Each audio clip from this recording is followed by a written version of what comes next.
And for us parents out there, from stress and anxiety to, I think, hope and excitement, because we know what's coming. This period is often a roller coaster. And joining us today is Charton, Senior Lecturer in Marketing and Advertising Communication at the brilliant Red and Yellow Creative School of Business, to help us better understand how to navigate this critical moment and what it all actually means in the real world. Because you do very much represent a gateway between this academic arc and stepping bravely into the world where your ideas become a reality, and you are an ideas factory. So thank you so much for representing that. I suppose we've got to manage our expectations. What does that look like? As someone who obviously has a front row seat to watching this drama play out so often, how do we keep our emotions in check around this time? How do we manage this? So I think first and foremost, the most important thing is to recognize that so much pressure gets put on this moment, because I think a lot of parents and then matriculants feel that this moment defines them for the rest of their lives. It's the gateway. It's that one doorway that you've got to get right. It's the one doorway, but it is not the one doorway. And I think it's one of a series of moments that you are going to go through in your life. And it's easy for us to be able to look back and be able to look at that.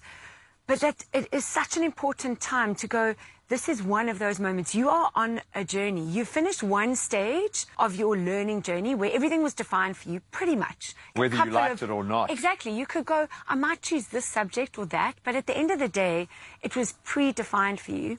And you're now about to start on a journey where actually you have so much more agency and so much more choice. So it's recognizing that and actually celebrating that. You've finished the first stage of that journey and you're about to embark on the next. And if we can phrase things that this isn't the only moment, it takes the pressure off. Completely. And it changes our perspective. And I think that's one of the important things we want to get across to matriculants and parents, to go, change your perspective. This is one of a series of moments that you're going to have. I love it. And parents, I think this is self-talk as much as anything else, because often it's our hopes and dreams, I think, that get channeled through our little ones. Can I reframe this in the sense to call it, we're now entering the trial and error period? Because when you really want to be successful, whether that's in a professional arc, whether that's in discovering yourself, whether that's in applying it in an entrepreneurial sense, you've got to fail and pick yourself back up. How do we get that mindset to turn a potential tragedy into a new opportunity? You know, resilience and adaptability, we know, are the things that are being sought for in the workplace now because of exactly that. It's going, when one door opens, what are the other opportunities? So the practical advice then is for parents and matriculants that if they look at their results and they're not quite what they wanted and that doesn't get them their initial place that they thought they were going to go, take a step back, take a deep breath, and then reassess your options. There are multiple ways of navigating what your next year looks like. As long as we're moving forward, you can look at bridging courses, you can look at studying short courses, you can look at doing a bit of work-based learning to try and go, is the thing that I thought I wanted to do, is it actually the thing? Take that moment. And it's taking that moment. And you know, research talks to the fact that this group of matriculants now are going to go between anywhere 5 to 7 or 8 full career changes, not job changes, career changes in their life.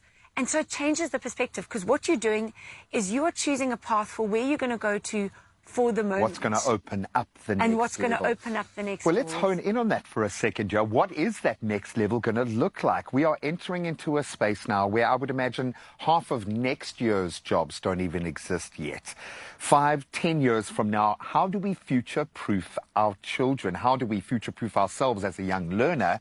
What do we look at focusing on? I'm sure in the creative space, AI is changing the game radically, but how do we future-proof? Can we future-proof ourselves? I think 100% we can. It's one of the things that we talk about at Red and Yellow. We've got a sign at our reception that says, be a sponge. And it's our mantra that we live by. And for me, that is how you future-proof yourself, by being a sponge and consistently committing to learning. So looking at how do you progress yourself on a consistent basis. AI, machines really help raise the level. They raise the 50%. They take away the mundane, the things that dull our creativity, that dull the things that really help us solve incredible problems, and they're allowing that space to thrive. So seeking out opportunities that talk to that allow that side that is uniquely human to come through, our ability to solve problems, to look at things differently, to collaborate with each other. Ooh, that's where the magic happens. That's where the magic happens. Yeah. And it's consistently seeking out those opportunities, navigating towards those spaces and developing those skills. Just very quickly to round this off, because you are empowered in what you do and you've chosen to pour that back into multiple generations now following in that arc. Do you have a mantra that you use in those tough times? How do you get your resilience? How do you look after your mental health? Because you're kind of propagating that in all of your students and those working with you. How do you get that right?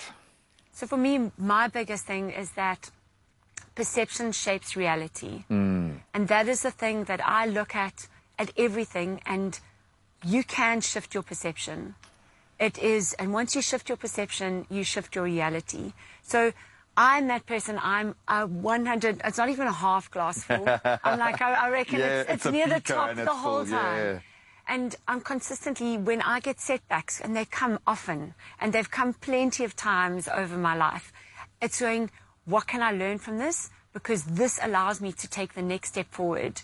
And when you look back on it, and that's the thing, hindsight is amazing, you go, okay, that happened because for this reason. And it's consistently finding the reason and finding the opportunity that exists and then shaping your perception. A brilliant young man connected to your facility by the name of Mike Wright once taught me this lesson of, and I think he learned it from his mother, don't be scared or frustrated by the slow truck. That truck might be slowing you down for a reason. You don't know what's around the next bend. It might save your life. So you've got to reframe things. I can understand why your school is doing so well, looking at the kind of passion and purpose behind what you guys do. Thank you so much for helping those going through this crazy time right now. I think the first step, stop judging yourself if you are feeling like this is that big do or die gateway, because it does mean a lot. But don't confuse that for the repercussions if it doesn't work out the way you think. As we approach results day, it's a crucial time to remember that there are many paths to success. And this moment is just one step, one big, beautiful, proud step in a much larger, much longer journey. So to all the matriculants and to your families, to the parents, we wish you everything for the very best tomorrow and beyond. And if it doesn't work out, you pick yourself back up again and you look for the next door to open. Well, now just 2 days away from heading back to school. I know the roads are going to be full, but hopefully the lunchboxes are going to look just as good. And school lunchbox prep just got a whole lot more exciting, let me tell you, in today's challenge.